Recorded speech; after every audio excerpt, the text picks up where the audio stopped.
The sun was sitting over the ocean, painting the clouds in hues of orange and purple as Captain Meow and his crew of birds prepared to set sail. Their ship, the S.S. Kitty Hawk, a majestic vessel, was billowing sails, and a figurehead of a fierce-looking Persian cat was anchored in a small cove on the mainland. For weeks, Captain Meow had been itching for adventure, for the open seas, for the chance to plunder some booty. But more than any of those things, he longed for the stars. It was Squawk, one of Captain Meow's two pet parakeets and first mate of the Kitty Hawk. Ever since he'd heard tell of a fabled treasure that glowed like a miniature sun, hidden somewhere among the constellations, he'd been obsessed with finding it. Just a few more leagues and we'll reach Star Island.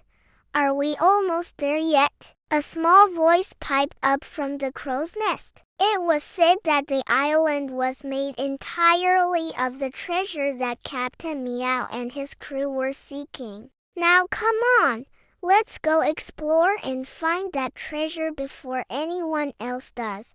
The birds tugged to the air, their wings catching the starlight as they soared above the waves. But neither the beast nor any other sign of life could be found. The island was eerily silent. They flew in perfect formation, each bird taking its turn in the lead, guiding the ship with their keen eyesight towards their destination. But they found nothing but rocks and seaweed and the occasional hermit crab. There, on a pedestal in the center of the cave, sat a treasure chest that seemed to be made of pure gold. They weren't big, snarling beasts with sharp teeth and claws. They were small, fluffy cats with big, innocent eyes and soft, furry bodies. The growling grew louder, and then out of the shadows, a pair of glowing eyes emerged. Then another pair, and another. Soon,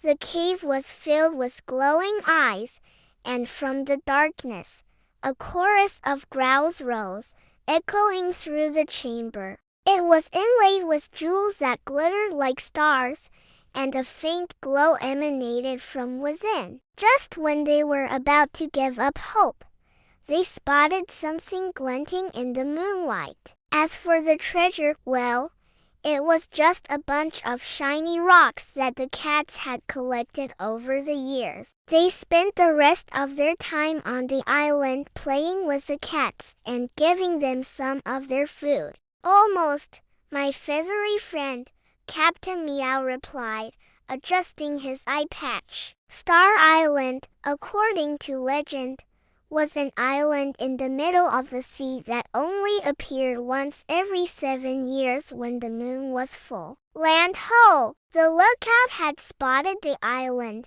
or so he thought. At first, all they saw was a dark mass looming out of the water. But as they got closer, the details became clearer. There was a lighthouse, its beam sweeping across the darkness, and the silhouette of a house perched on top of a rocky crag. As the sun dipped below the horizon, the sky blazed with 1,000 points of light. The trees seemed to be rustling even though there was no wind, and the shadows seemed to be stretching and twisting in the moonlight, taking on shapes that made his fur stand on end. Suddenly, a shout went up from the crow's nest. When they landed and made camp, Captain Meow couldn't shake the feeling that they were being watched. "Don't be such a scaredy cat," Squawk scoffed, ruffling his feathers. "It's just the wind." The treasure, according to legend,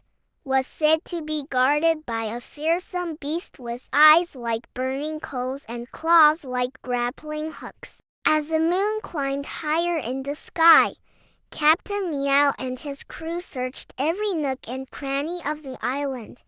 It was a small cave hidden behind a waterfall, and inside the cave was a sight that made their eyes pop. But as they approached the chest, they heard a low growl. One by one, The creatures stepped into the moonlight, and Captain Meow and his crew gasped. They weren't anything like what they'd expected. It turned out that the legendary beast was nothing more than a colony of blind and flightless cats that had adapted to living on the island. Although it wasn't what they were expecting, Captain Meow and his crew were still very happy with their discovery.